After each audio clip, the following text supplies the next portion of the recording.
আতঙ্ক মহাৰাষ্ট্ৰৰ বাৰামতী বিমানবন্দৰৰ নিচেই সমীপতে জ্বলি উঠিছে এখন বিমান। বাৰামতীত সঠিক অৱতৰণ কৰিব নোৱাৰি নিয়ন্ত্ৰণ হেৰুৱাই ৰানৱেৰ সমীপতে পৰি জ্বলি উঠে বিমানখন।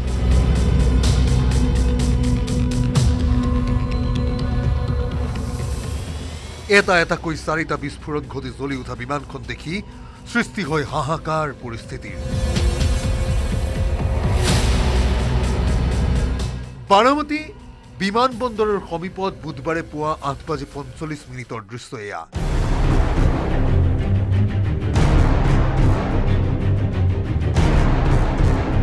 এই জুই নিৰ্বাপনৰ পাছত ভস্মীভূত বিমানখনৰ দৃশ্য এয়া।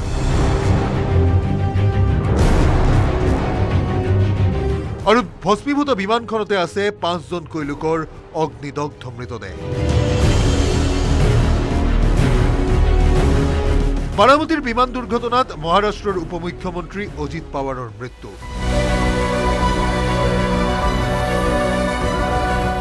হয়, এই ব্যক্তিগত বিমানখনতে আছিল মহাৰাষ্ট্ৰৰ উপ মুখ্যমন্ত্ৰী অজিত পাৱাৰ সহ 5জন লোক।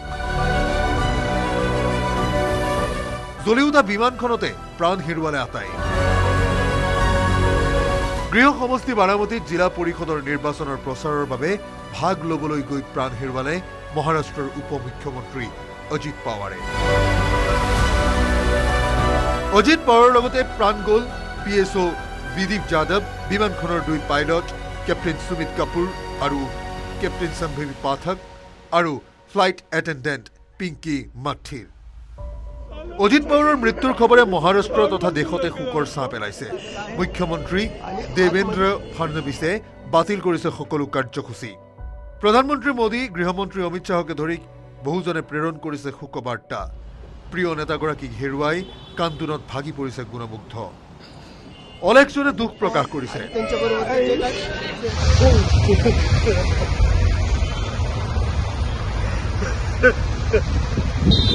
ये केवल हमारे लिए नहीं बल्कि पूरे महाराष्ट्र के लिए ये बहुत बड़ी लॉस है। পৃথ্বীৰাজ চৌহান, দেৱেন্দ্ৰ ফাডনৱিছ, উদ্ধৱ ঠাকৰে আৰু একনাথ সিন্দে ভিন্ন মিত্ৰজোঁটৰ চৰকাৰত মুঠ 6বাৰকৈ উপ মুখ্যমন্ত্ৰীৰূপে কাৰ্যনিৰ্বাহ কৰা NCPৰ নেতা অজিত পাৱাৰ মৃত্যুৰ সময়তো মহাৰাষ্ট্ৰ চৰকাৰৰ বিত্ত আৰু পৰিকল্পনা দপ্তৰসহ উপ মুখ্যমন্ত্ৰীৰ পদতে কাৰ্যনিৰ্বাহ কৰি আছিল।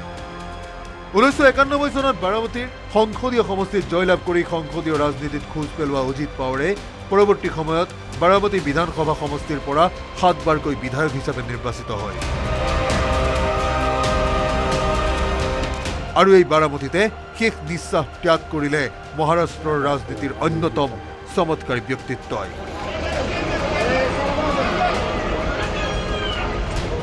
Bureau report, news 18 Assam north east.